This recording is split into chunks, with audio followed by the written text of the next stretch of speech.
Hey guys, welcome to Alby TV. Let's start our activity session. Hello, I'm going to make some Play-Doh. Would you like to come and see? My recipe starts with 2 cups of plain flour. Here's the flour.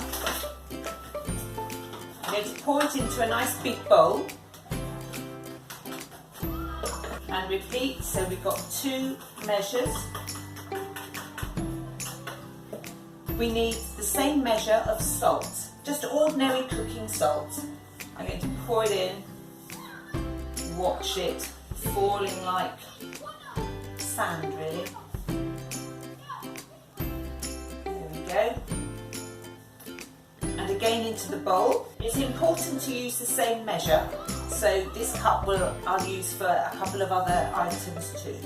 Salt goes in the bowl. Next, the recipe I'm using uses cream of tartar. Now, cream of tartar looks just like a white powder. You can find it on the shelves, supermarket shelves, in the baking, next to the flour and baking ingredients.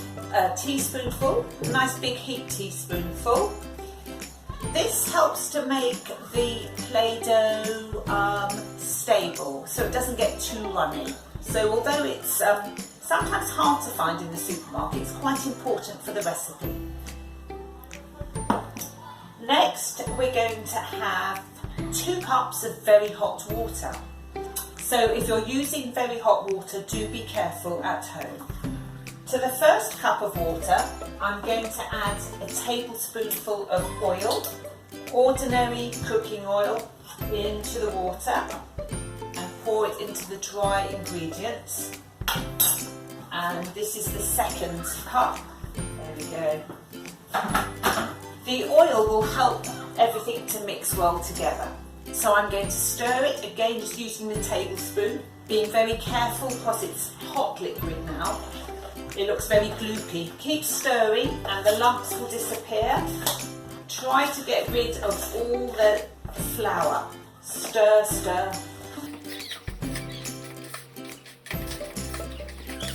I'm going to use a knife to scrape off the Play-Doh on the spoon. It thickens up as it begins to cool and as it mixes. Now for the fun bit. Because it's hot, I'm going to use a glove, a kitchen glove. It looks a bit like mashed potato at this stage, but it wouldn't be very nice to eat. It's too salty. Mix well until all the lumps of flour have disappeared. Most of the Play-Doh has come off from the bowl and I'm going to leave it to cool on a tray. If you want, you can do some more mixing. It feels rather nice. You can poke some shapes into it and then turn it over and carry on mixing. That's my Play-Doh finished for today. You can store the Play-Doh in a plastic bag once it's cooled. It should last for 4 weeks, maybe, out of the fridge at this time of year. In warmer weather, it's worth putting it in the fridge in a plastic bag. Have fun making Play-Doh.